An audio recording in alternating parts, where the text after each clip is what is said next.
మనిషి డబ్బు, హోదా, సొసైటీలో గౌరవం ఎంత సంపాదించినా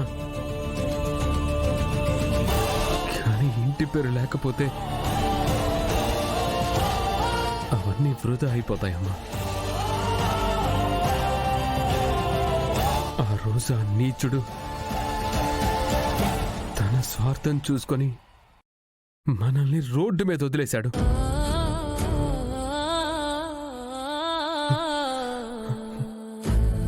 అతనితో పాటు ఇంటి పేరు కూడా పోయింది.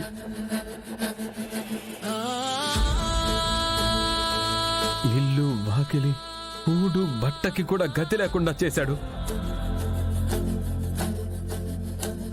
కానీ ఎదగాలనే కసితో కష్టపడ్డాను, సంపాదించాను. నిన్ను ఒక్కసారి కూడా కాలు కింద పెట్టకుండా చూసుకునే స్థాయికి వచ్చాను. మా ఇద్దరి మహారాజువి నువ్వు నాన్న. ఇప్పుడు ఇలా ఎందుకు మాట్లాడుతున్నావు అన్నయ్య? అసలు ఏం జరిగింది?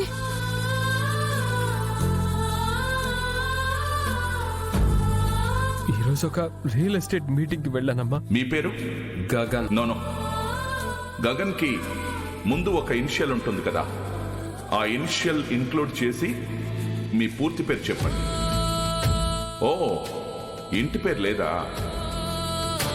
ఇంటి పేరు కూడా లేని ఒక అనామకుణ్ణి నేను ప్రెసిడెంట్ గా ఎన్నుకోలేను.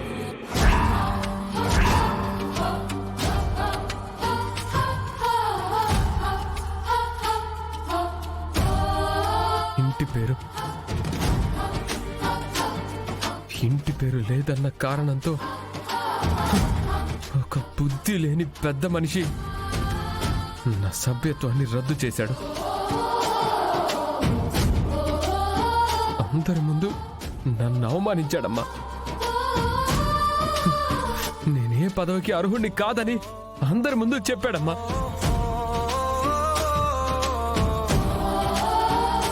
నేనేమి చెప్పలేకపోయాను. కానీ అప్పుడు కూడా నాకు మీరే గుర్తొచ్చారమ్మా.